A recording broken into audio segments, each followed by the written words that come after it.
Makovsky. Okay. I'm Michael Makovsky. I'm the president and CEO of JINSA. It's a pleasure and an honor to have my colleague, General Frank McKenzie, who is the Hertog Distinguished Fellow here at JINSA. And I'll say a little more about him in a second, but to talk about his book that he just came out recently. I think, when was it, Frank? Released it around the first of June, Mike. And okay, and for those of you who are unaware, General McKenzie recently retired a couple of years ago as his last from the U.S. military. He spent almost 4 decades, I think, in the U.S. 2 years, 10 months. Okay, fine. Not that anybody's counting, not that you were counting. With his last position being the commander, the CENTCOM commander, the commander of the U.S. Central Command, the command that covers our Middle East, that covers the Middle East. He had a whole slew. He's a Marine. He's had obviously he's held many positions. I'll just highlight his one before at CENTCOM.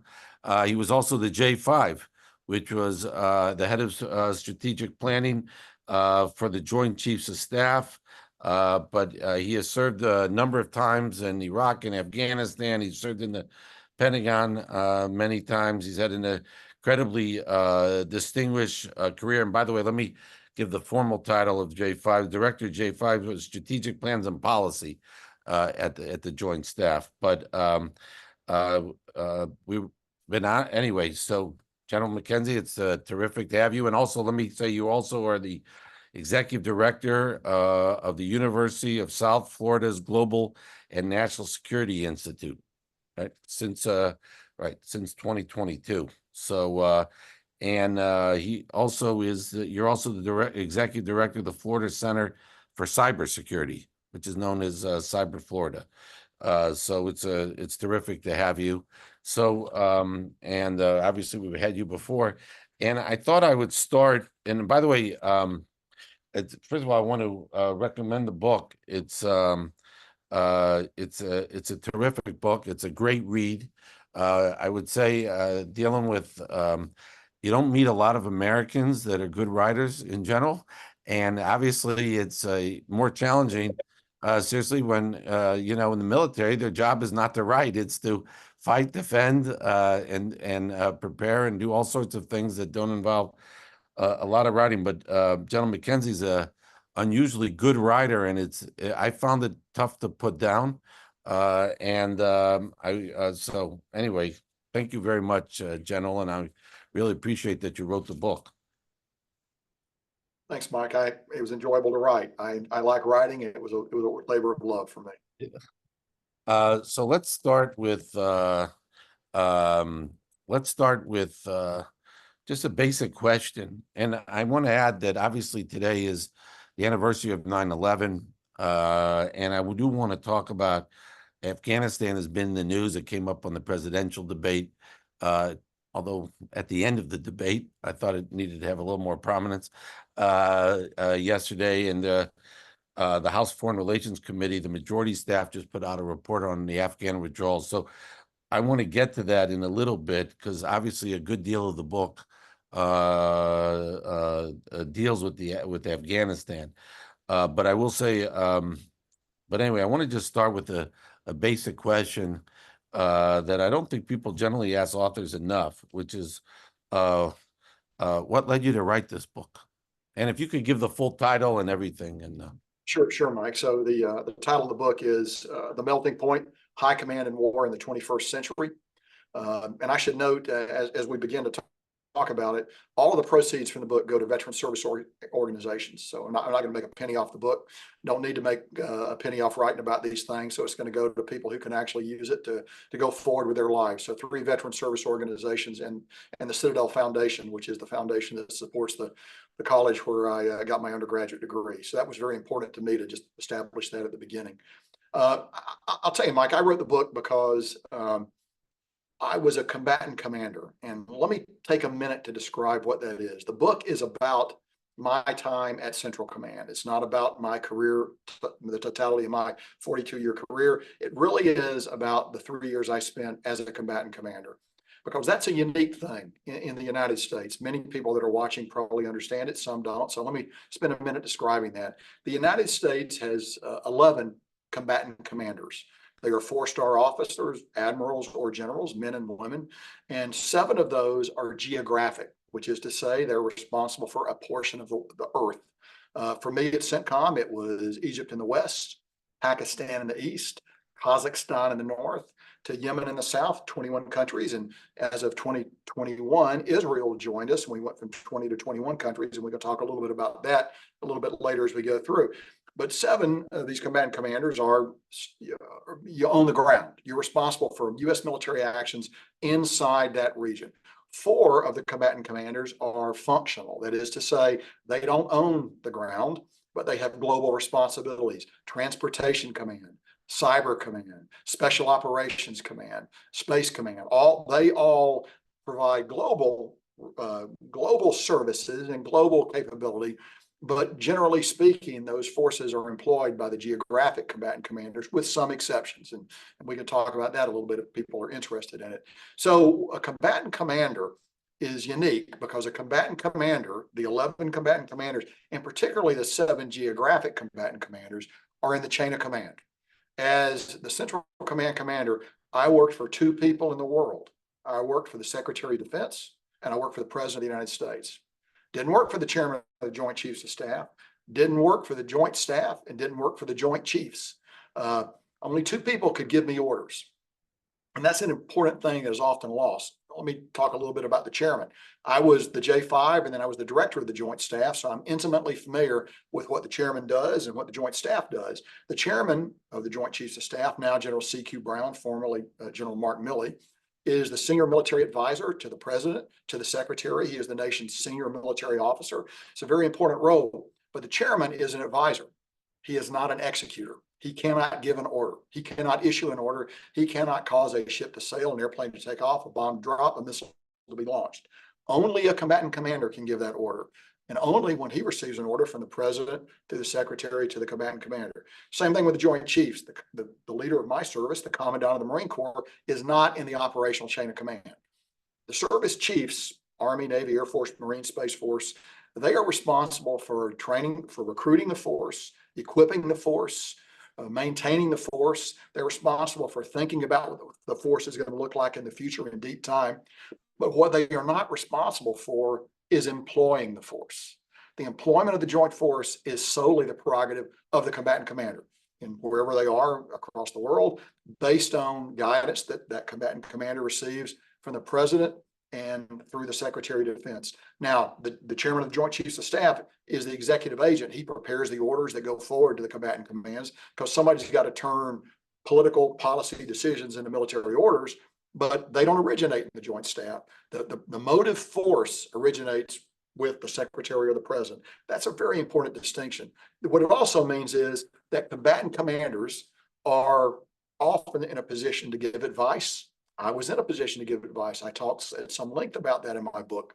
I was in a position to give advice to secretaries of defense. I was in a position to give advice to presidents of the United States in small group sessions and in large group sessions. Sometimes my advice was taken, sometimes it wasn't, which is fine, because it's important under our system that ultimately constitutionally appointed, constitutionally elected civilian leadership makes those final decisions.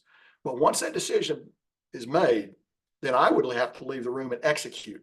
So combatant commanders are unique. They're junior partners, very junior partners in the policy dialogue, but they are in the policy dialogue. And then once that decision's made, they are responsible for execution.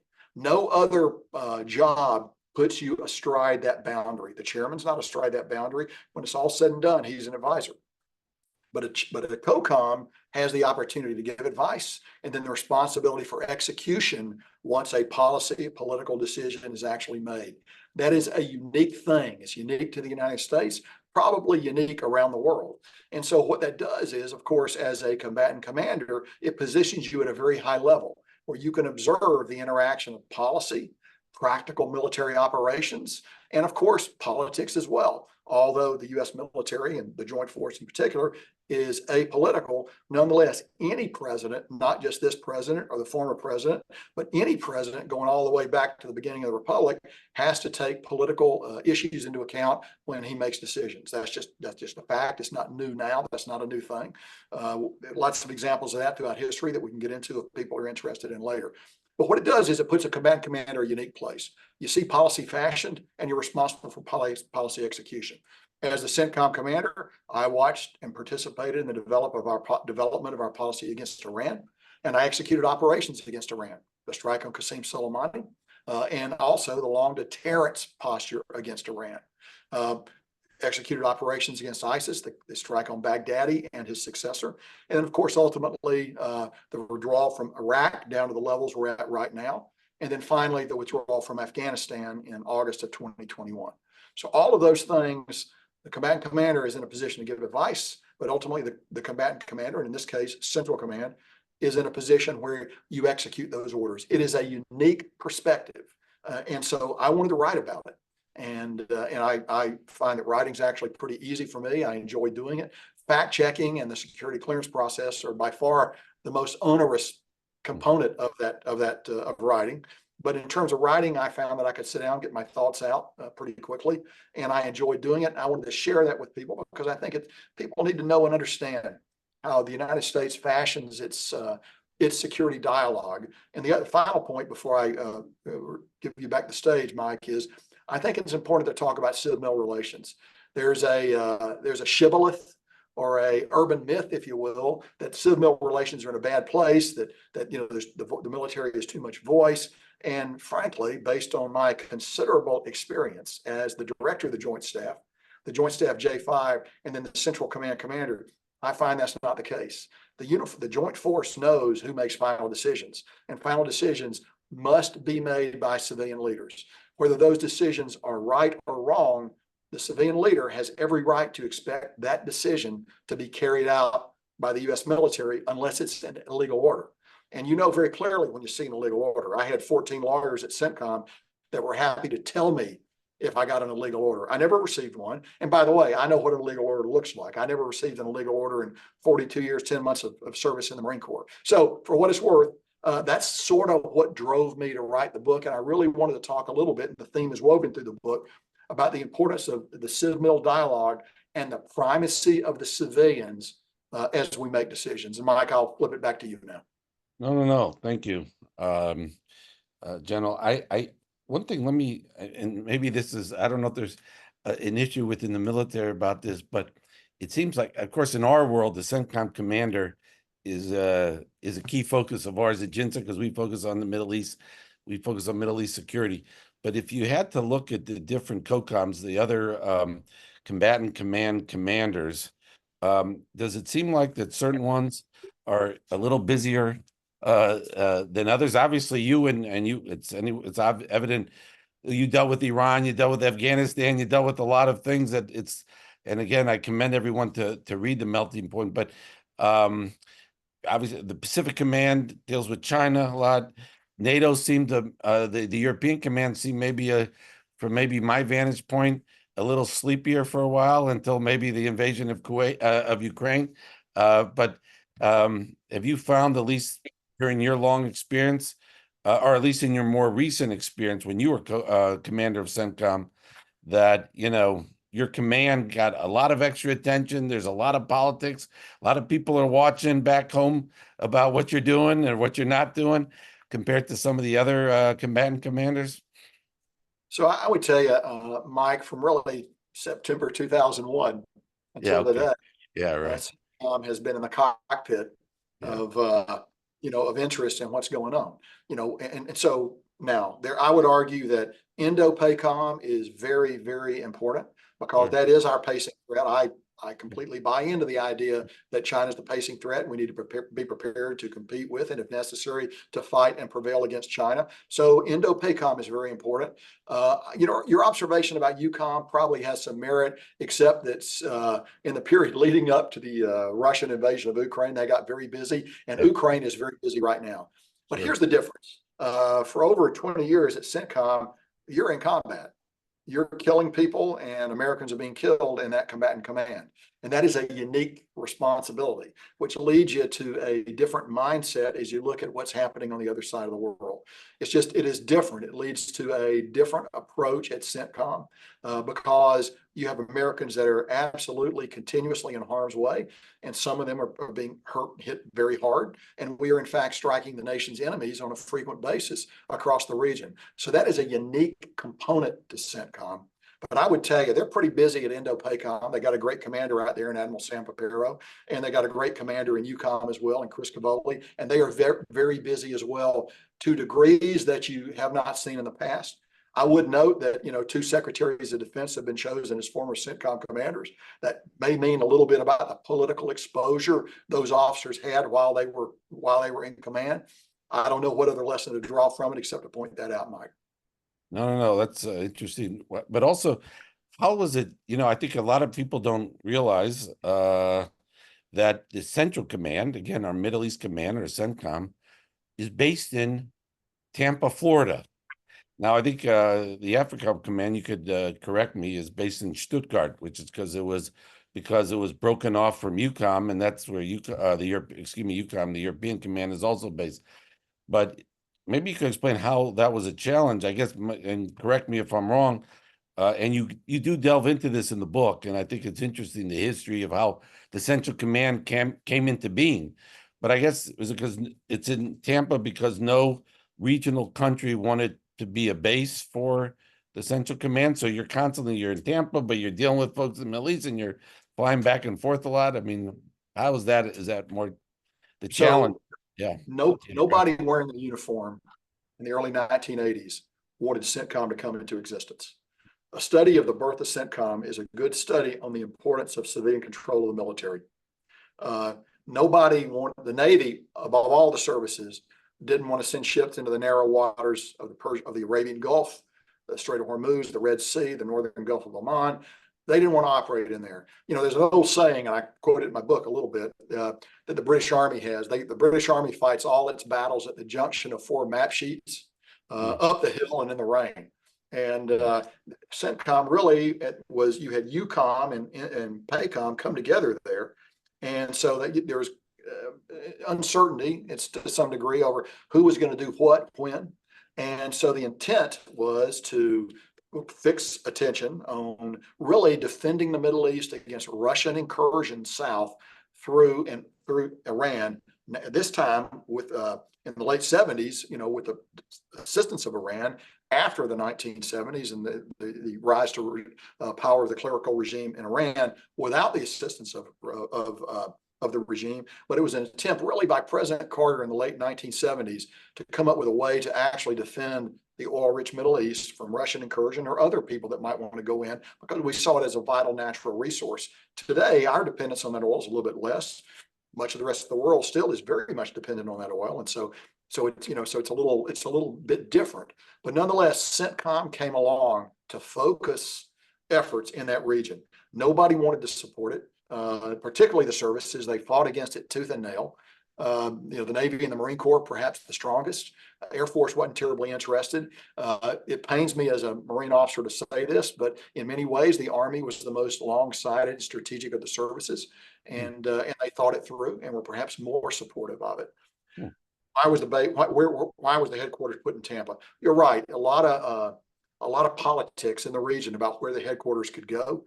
So ended up going at what had been the precursor headquarters, the Rapid Deployment Joint Task Force, RDJTF, which was headquartered in Tampa. That's why it ended up in Tampa. It ended up out of the region because, again, politics was just too fraught to base it at a particular place in the region. Now, today we have a forward headquarters at Al-Udeid Air Base, south of Doha. I would just note in passing that location was probably looked good when we put it there. It looks less good now with the rise of Iranian ballistic missiles, and it's probably a vulnerable location, you know, for a fight against Iran. It was not a bad location for a fight in Iraq or a fight in Afghanistan. Counterinsurgency operations, large-scale counterinsurgency operations, and large-scale conventional military operations in Iraq. Little less useful in a war against Iran, and we can delve into that a little bit later. But good question, Mike. And, CENTCOM has always been the red-haired stepchild of the combatant commands, particularly because so much visibility accrues to Central Command because of what goes on in the region. Americans and even American policymakers might like to turn away from the region, but the region is hard to turn away from. Yeah. The world's religions come together there. The Bab el-Mandeb, the Strait of Hormuz, the Suez Canal, three of the great choke points of the world. Ancient enmities prevail there, and lots of people who want to attack the United States, either conventionally or unconventionally, actually live there. So there are compelling reasons to stay in the region, even as we have to look to balance against China, and we have to look at the balance in the short term, at least against Russia. One more organizational issue is one thing that you also discuss in the book is something that JINSA had called for initially in 2018 and then pushed it more after the Abraham Accords, was that Israel would be in the area of responsibility, or AOR in Pentagon terminology, of the Central Command. Israel had been in the AOR, the area of responsibility of the U.S. European Command. My understanding is because for years, even though Israel's in the Middle East, because the Arab countries didn't want to be in the same forum as Israel, but obviously the views of Arab countries have changed in more recent years. And you talk about in the book that you had also you were pushing this inside. I think you were working with General Walters, the NATO. So for everyone out there who is not in the military, the commander of the NATO is also the commander of the U.S. European Command, or EUCOM. So your counterpart at EUCOM, you guys were pushing, but maybe you could, we advocated for it because we thought it could facilitate closer U.S. Israel security cooperation, which I think we've seen in April of this year, and also closer U.S. Israel Arab security cooperation. That's why we push it. But I'm curious how you saw that, because that was a big change, and it's something that, in my experience, the Israelis were not pushing for. This came from the U.S. side. In fact, when I asked senior Israelis, military folks about this, I don't know, 6 years ago, they said, well, it's really up to the Americans. They had no opinion. But now when I talk to Israelis, I'm talking about senior Israeli generals, every time I go to Israel, I ask about this. They all say the relationship between the IDF and CENTCOM is unbelievable. And it's really, they've never been a closer military cooperation. So I wonder if you could just stress it, since you worked on that inside. Mike, so it sounds like a bureaucratic issue. It sounds like, what region are you going to be in? In fact, it's not bureaucratic at all. It's critical. So for a long time, back after CENTCOM was established, we didn't want to have Egypt and Israel in the same combatant commander because of the foreign military sales, foreign military financing issues, because there was concern that they had fought a major war. Although by the mid-'80s, early '80s, by the time CENTCOM came around, you have a lasting peace treaty actually between Egypt and Israel that you could argue is the foundation of peace in the region to this day. So that reason had gone away a little bit. European Command is focused on Russia, has always been focused on Russia. We need them to be focused on Russia.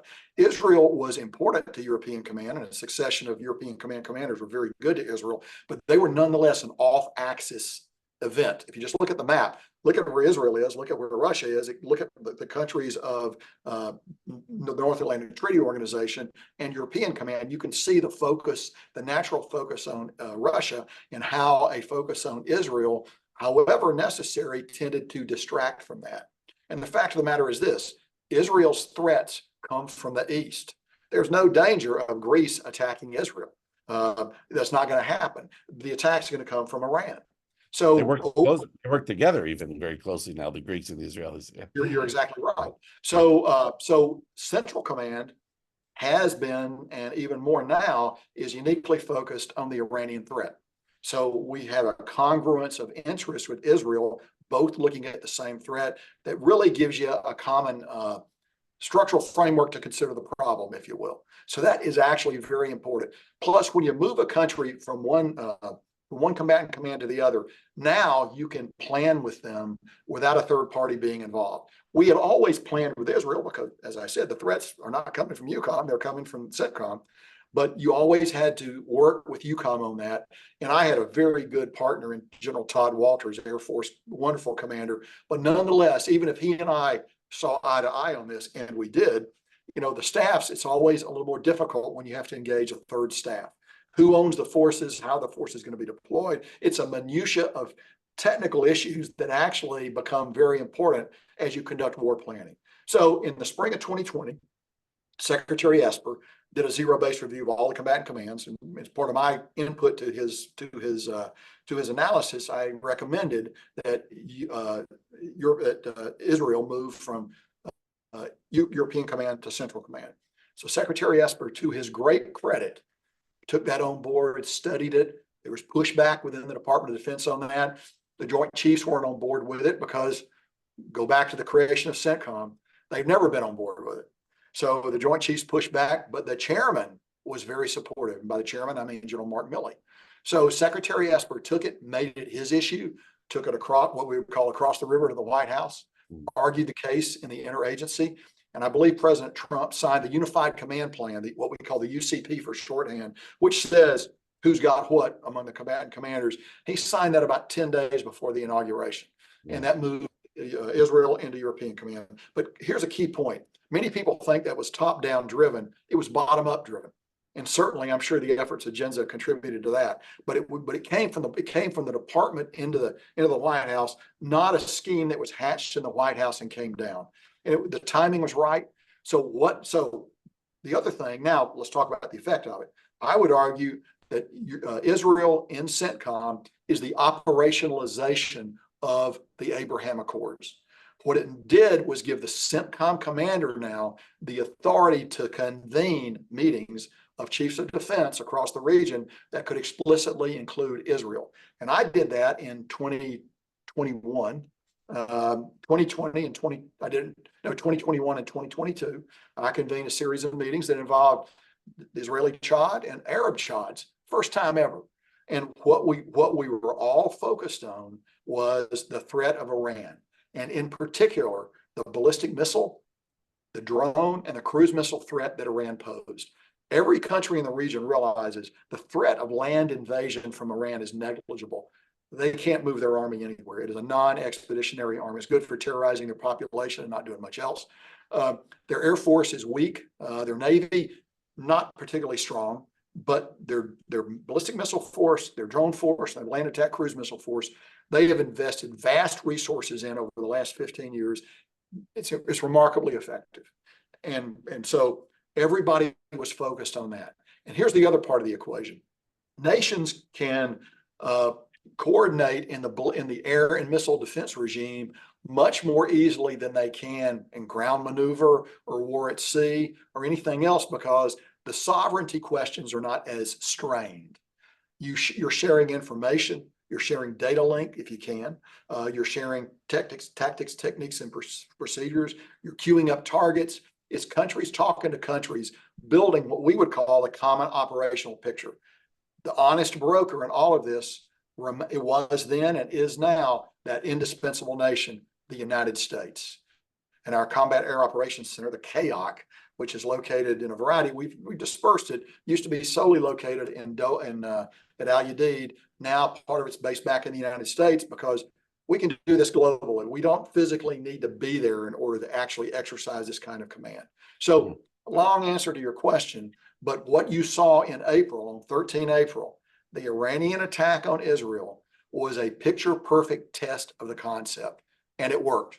The Iranians launched a couple 100 or so ballistic missiles, a bunch of drones, a bunch of land attack cruise missiles at Israel.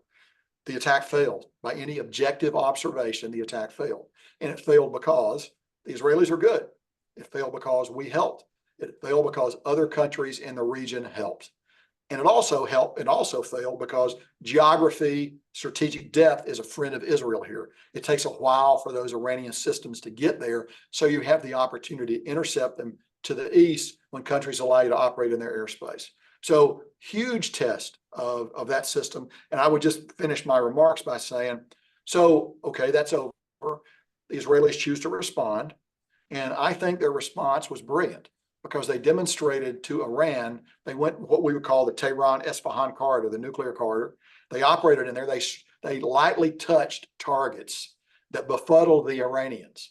They could have gone downtown Tehran, knocked out city blocks, that would have strained relations with the United States. It simply would have. It would have strained relations with the Arab states that had helped them in the defense of Israel on 13 April.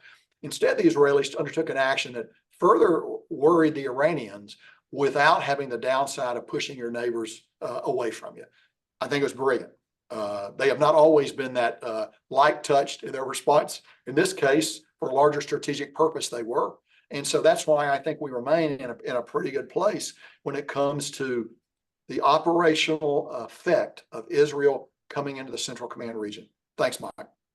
Oh, no, that's good. I appreciate that, and I think it's a terrific. I think I'll say I don't speak for Israel, obviously, but I think the Israelis should feel pretty good, to say the least, that since they've been in CENTCOM, the U.S. has had two really outstanding commanders, you and General Kurilla, and really making this work. I mean, General Kurilla has taken it to a whole nother level. We're very lucky to have him as the commander right now. He's been a remarkably effective CENTCOM commander. yeah, really. Okay, so let me turn a little bit, and look, there's a lot to talk about, but we'll just try to focus. I do want to talk about Iran, but I think it's the anniversary of 9/11, obviously. And so let's talk about Afghanistan. As I mentioned, it came up in the presidential debate briefly. There wasn't enough discussion from my perspective. There was a report that came out of the House Foreign Relations Committee. The majority staff, the Republican staff, obviously very critical of the administration on this. Look, you were the commander at this time. Obviously, the whole, the withdrawal was a real, debacle, and there was a lot of reasons for that. And I'd like you to address that, because obviously what's come out, and I think it's known already, President Biden overrode the advice of commanders such as yourself to do it the way it was done. But I think it'd be good to kind of give and you discuss this, a lot of your book discusses Afghanistan, of course. So maybe you could address some of these issues that have popped up, of why it turned out the way it did. Obviously, we could fill a whole day about everything, but if you could just touch on some of the key points, Bagram, and why the withdrawal was the way it was, what you thought, what you wanted it to be like, and things like that. Sure, Mike. So let me just begin by saying I was in the Pentagon on 9/11. So I was present at the creation of this. I've deployed as a field grade officer. I've deployed to Iraq and to Afghanistan in combat. My son, as a company grade Marine officer, infantry officer, deployed to Afghanistan twice. So, the McKenzie family is sort of all in on this. So I know exactly the cost and the pain of these long deployments, of knowing that your son's out there. Now, my son came back, and I'm deeply grateful for that. I know many sons and daughters did not come back. And we should remember that on September 11th when we think about, what happened in Afghanistan. So I would tell you this: what happened in August of 2021 happened because two U.S. presidents, as unalike as any two U.S. presidents in our history, President Trump and President Biden, both shared one policy objective. They wanted out of Afghanistan regardless of consequences. And as you look at when the Trump administration transitioned to the Biden administration, there was no area of policy continuity anywhere except one: Afghanistan. So how this began, and I would argue that the actual mechanism that led to the end in Afghanistan, was the Doha Agreement, which was signed in February 2020, perhaps appropriately enough on the 29th of February, by our representatives, Zama Khalilzad, and the representatives of the Taliban. The government of Afghanistan was not a signatory to the process because the Taliban wouldn't talk to them, and we refused to press that point. So in essence, the Doha Agreement said, we're going to leave on a schedule, and we're going to be out by the end of May 2021. And in turn, the Taliban agreed to do about 7 things. The most important thing was stop attacking us, which they actually largely did.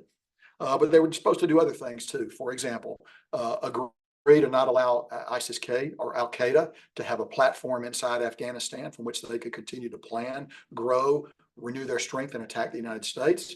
They were supposed to open good faith negotiations with the governor of Afghanistan, and a variety of other things that we don't need to discuss right now. We kept our bargain. We said we're going to get out, and we did get out. The Taliban did one thing, which is stop the attacks on us, and they did really none of the other things. We had conditions in that agreement. There were conditionalities in that agreement. And by and large, we never held the Taliban to account for not making any of those conditions. I was not allowed, I was not asked my opinion before the agreement was signed. After the agreement was signed, my opinion was asked, and I said, look, I can support this as long as we impose conditions on the Taliban. We never did that. Our negotiating posture was almost completely passive on the diplomatic side with the Taliban. We never were firm with them, so they continued to press, and we continued to execute a withdrawal. So I went actually and briefed President Trump in the White House. I talk about it in the book at some length on 3 June 2020, 2 days after the Lafayette Square walk that you're all familiar with. And I briefed the president on that and briefed him a plan to go to zero by May of 2021, as we were directed to do. And also a plan to go to zero earlier than that if necessary. But what we recommended to the president was, let's go to 4,500. From when I briefed him in early June, we were probably at 8,500, maybe 9,000. Let's go to 4,500. And then, Mr. President, you can make a decision around election day. Do you want to continue the slope of the line out and go to zero by May? Do you want to go, or do you want to go to zero earlier? Don't recommend it, but do you want to do that? At the same time, I had been pretty clear, as was General Miller, as was General Milley, that if you go to zero, the government of Afghanistan is going to collapse. This is 2020 when we're making these recommendations. By the way, General Miller was the commander of our forces. Yeah, great point. General Miller was the Army 4-star general, a great American hero, a wonderful officer who worked for me as the on-ground, the field army commander, if you will, in Afghanistan. But the chain of command ran Miller to me, to the secretary, to the president, as we've already discussed. So we had a plan. We began to execute that plan. The Taliban began to stop attacks on us, ramped up attacks on Afghanistan, on the Afghans. We chose not to apply conditionality. We get to November of 2020. The president fires the Secretary of Defense, Secretary Esper, that you're all aware of, and I would certainly recommend his book. It's a good book worth reading. It's Sacred Trust, a very good book about that period. And at that point, he made the decision to go to 2,500 by inauguration day, January 2021, 2,500. He could have made a decision to go to zero by then. He did not. He left it at 2,500, but with a potential glide slope to go to zero by May of 2021, but without discussion of how that would be reached. We had a plan to do it, but we sort of froze in January at 2,500. Now, here's a key point. I argued, General Miller and General Milley all argued that the lowest possible level you could go to in Afghanistan and retain a viable Afghan military would be 2,500. Because here's the thing to remember that many people don't realize: at 2,500 US, there would have been over 4,000, perhaps 5,000 NATO troops in Afghanistan. Think about that. There were more NATO guys there than US guys. Now, US remained the critical partner because we provide what we call the enablers, the medical support, the intelligence support, the fire support that allow these other nations to do their jobs. But NATO was in and willing to stay at a larger level than the US. The other point, I'll be very clear on this: at 2,500, we could retain Bagram Air Base so long as the Afghan military stayed cohesive and assisted us in the defense of the Bagram Air Base. So we were kept, I want to say, 8 bases in Afghanistan at 2,500. But now we were focused on the main thing. The main thing was supporting counterterrorism operations against Al-Qaeda and against ISIS-K. So it would have been a rough go at 2,500. But General Miller felt, and I agreed with him, that you're actually reducing your attack surface when you get smaller. It's harder for the Taliban to hit you when you do that. So, and how many contractors, if I may? And that was there would have been several. There would have been several thousand.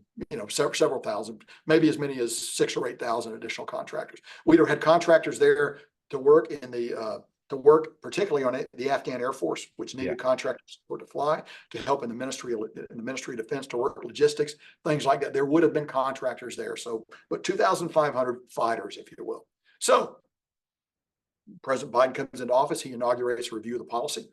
I had the opportunity to participate in that review. I was in 2 meetings with him in February of 2021. Became rapidly apparent as time goes by and you don't get a decision, though, it's not possible to leave by 30 May as you will understand, because now you come to the end of March, say 1 April, we don't have a decision yet. And we said we're going to get out by the end of May. It now becomes obvious it's not possible to do that. So I was very clear in my guidance, not my guidance, in my advice. I said, look, if we go to zero, the Afghans are going to collapse. That's going to happen. It might take weeks, it might take months, but they're going to collapse, and it's going to be pretty fast. That was also the advice of General Miller and General Milley as we went forward.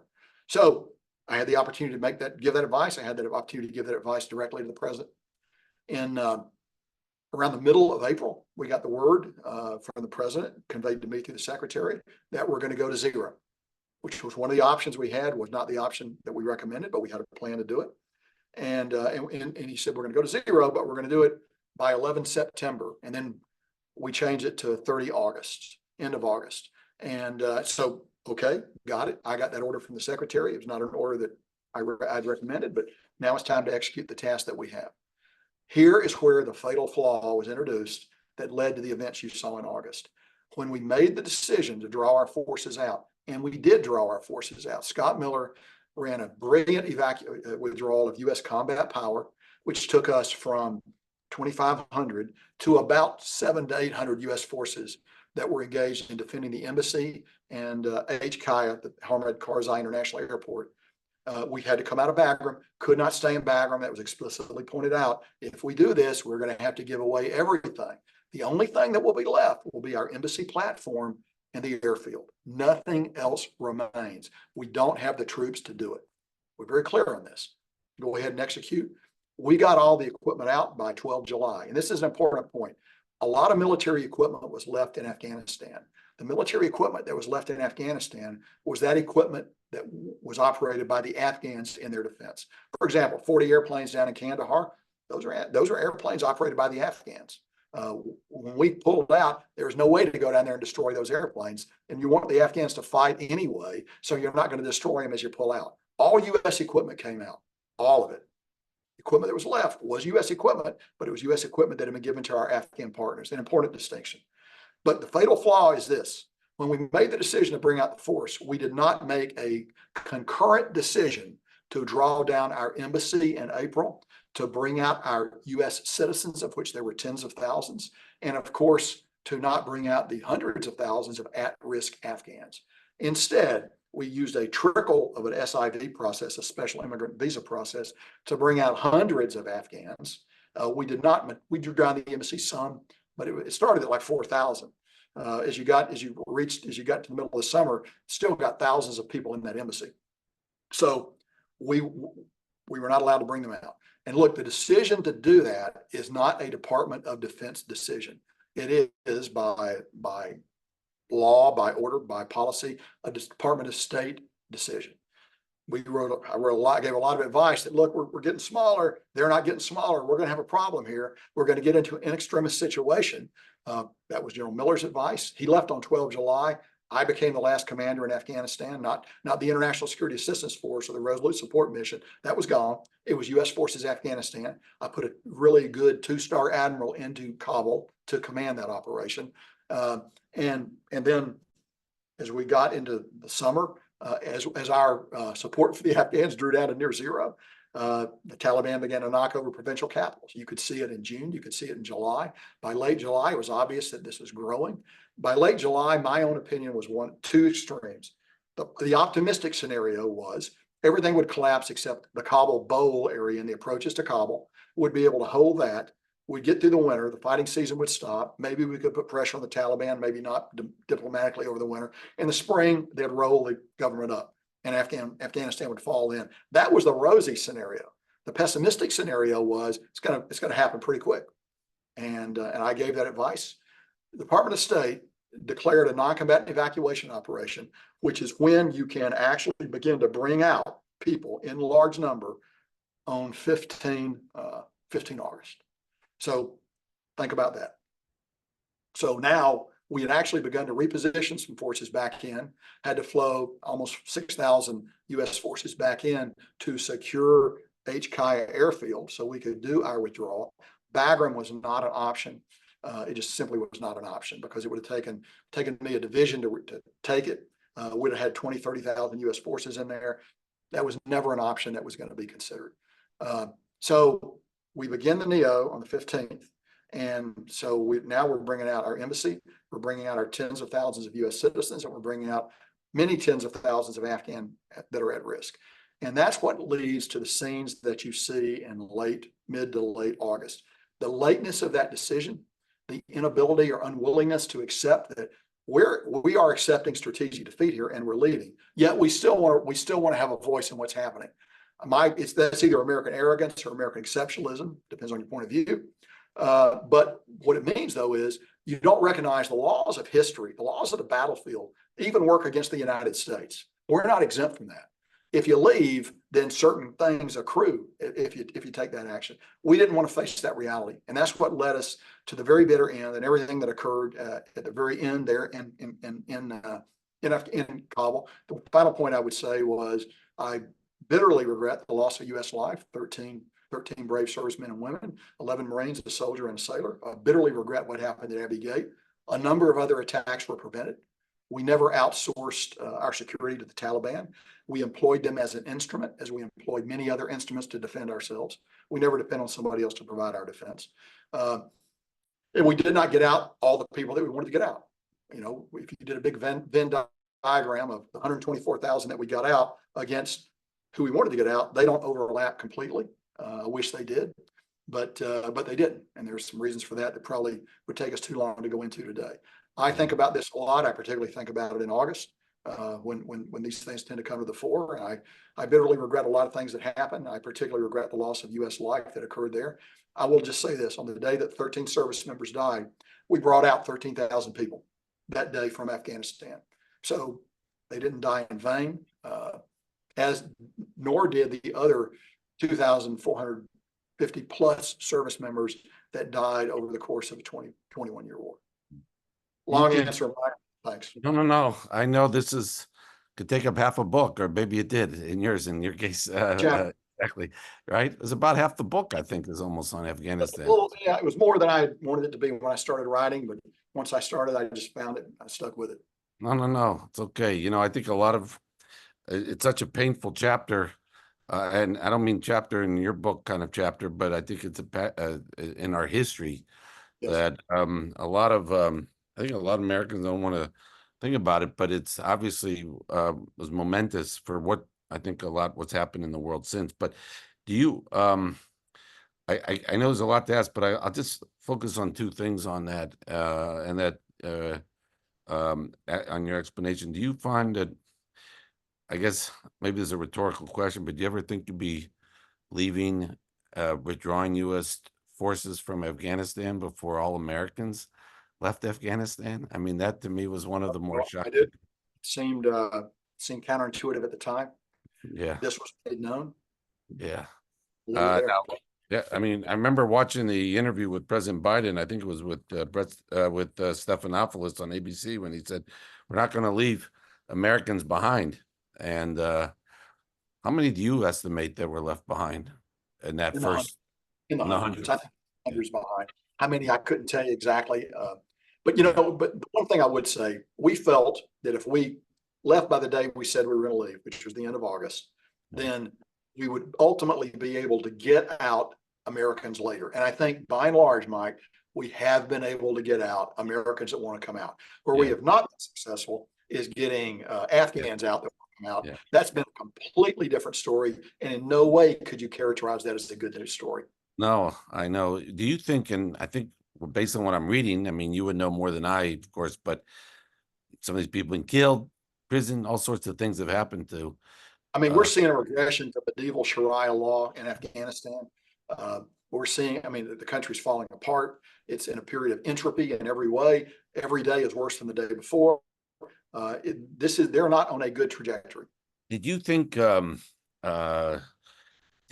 near the end in August, there was a question of whether the U.S. might go past the withdrawal date, which was, was it August 30th? Was that right? I think August 31st. I think it was 31 days. 31st? Oh, okay. Sorry. Whatever.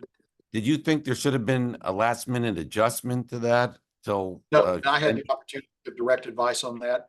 it was my view, and not only my view, but the view of other people who talked to the Taliban from other parts of the government, that if we stayed after 31 August, like it or not, the Taliban did not prevent us from withdrawing, and it actually helped us get out. Some people have trouble with that. It's just a fact. Sometimes you got to use the devil to accomplish your own goals. My goal, not the goal I wanted, but my goal, my objective was to get out. The Taliban wanted us to get out. They helped us get out. Had we stayed past the 31st, they would have turned on us. Then we would have had to fight. I'd had to put, we had to put a division and a core slice into Kabul to hold it.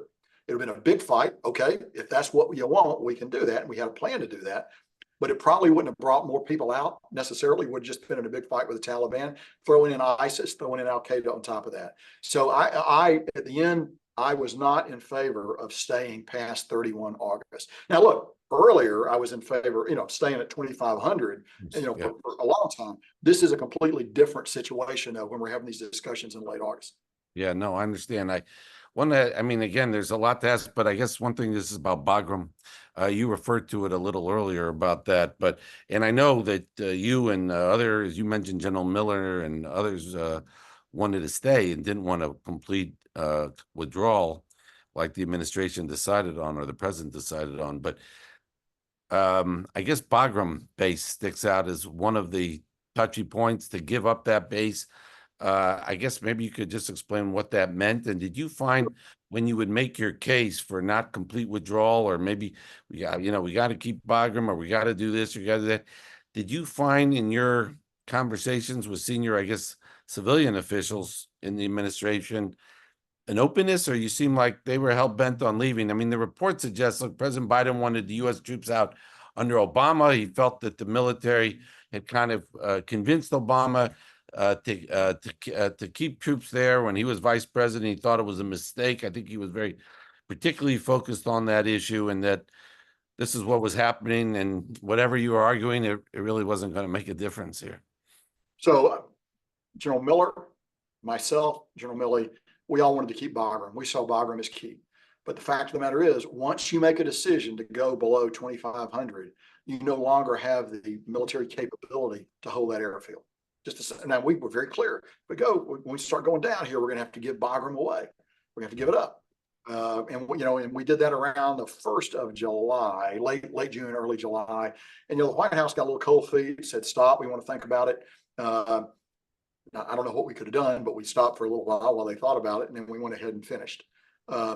So it was just not an option. There was no way to do it with the resources that we had. It would have required. Again, it would have required a minimum of 2,500, and it would have required doing that early enough to prevent the erosion of the Afghan military that happened as we drew down. So you really needed to make that decision sort of at the beginning, not towards the end, if you wanted to do it. And look, they're, the 82nd Airborne Division is great at airfield seizure. They would love to jump in there, but it would have taken a large combat formation to go back into Bagram. There was no interest in doing that. Yeah. And this idea about over the horizon, were you skeptical about that the U.S. was going to be able to? I was definitely skeptical about it. My actual words on record were not impossible, but very hard, or hard, not impossible, something like that. And so since we have left Afghanistan, we've done one strike, and that was a strike in an urban area and not a mobile target. These are very hard things to do. And so people who talk about, who talk so lightly about, when I've seen conversations recently about, we know how to do this. Well, actually, it's pretty difficult to do. When we struck bin Laden in 11, I guess, we crashed a helicopter on the objective. And we were able to accommodate that because we had basing adjacent.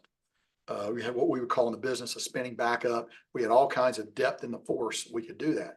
If you go deep into Afghanistan, you're really looking at something more like the raid into Iran in 1980, where margins are very, very slight, risk is very, very high, and the prospect of a negative outcome is really pronounced. And if you're going to do it with missiles or TLAMs, everybody's weapon of choice, you got to launch them. They got to fly up there. It takes 3 hours to get up there, 2 hours, 3 hours to get up there. We tried to kill bin Laden. The Clinton administration tried to kill bin Laden in the 90s with that. He was in another valley by the time the missiles got there. So it looks good in an academic discussion, looks good in a seminar. look good when you're talking about it. From a practical military perspective, it is fraught with risk, and the fact that we've done one mission since 2021 should tell you something. Yeah. And withdrawing from Bagram also, I guess, hurt our posture with China, you find, or given maybe a bit or not? For extractives, they're not interested in security, in helping in security. They'll come in for the extractives they can get out of Afghanistan. And I think we will see increased Chinese presence there. We've seen it before. They came down, tried to do some copper stuff when I was there in around 2009, 2010. So this is not a new thing. Remains to be seen how that's going to work out. Okay.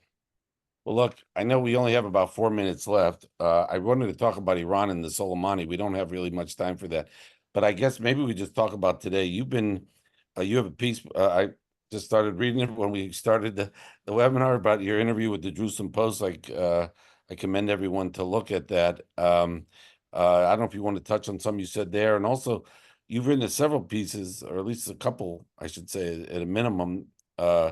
That we have to have a tougher posture in the region versus the Iranians. I would have liked this to come up actually in the presidential debate, but just quickly, we see what's going on with the Houthis. We see the attacks that generally had happened to the U.S. troops forces. It killed 3 of our soldiers.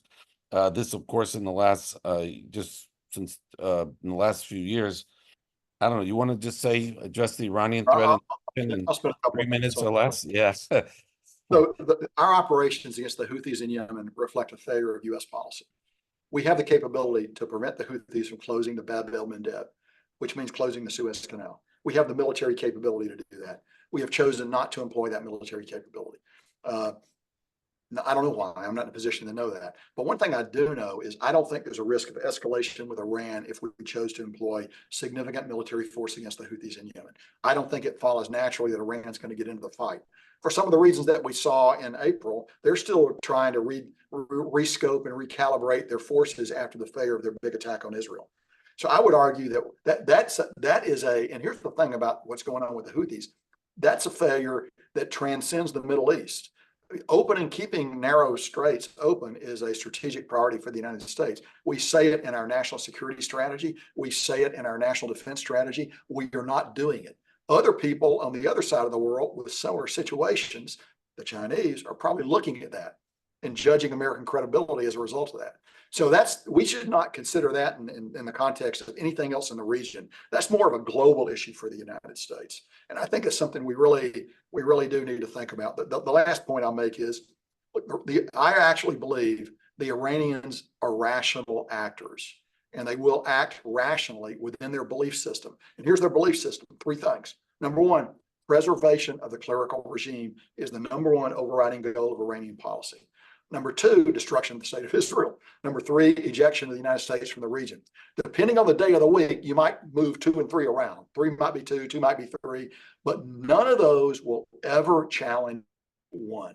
The Iranians will respond when the regime is threatened. Therefore, any American position in the region should not begin.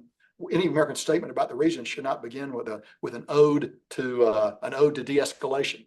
Yeah. You have to be willing to escalate. You have to be willing to hold the threat of escalation on the table if you want to do business with the Iranians. And by that, I mean, you have to be willing to talk about targeting Iran itself.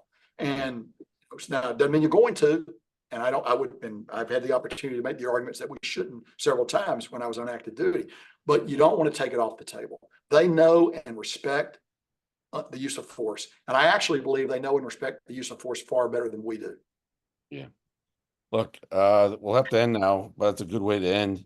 I want to thank you very much for your time today. I want to commend you for your very distinguished service in our military for 42 years and 10 months, and particularly your being a commander of the Central Command as at the conclusion of your career. And I want to commend it. I want to recommend to everyone. We're a nonpartisan organization, but we do recommend books once in a while. I do recommend everyone reading the General McKenzie's The Melting Point. You get on Amazon and elsewhere. And General McKenzie, it's great to have you. So. Mike, thanks a lot. I really enjoy my affiliation with JINSA. You guys do good work. I'm happy and proud to be part of that work. All right. Thank you. Great to talk to you. We look forward to talking to you soon. Thank you, Joe. Bye. Thanks, everyone. Bye-bye.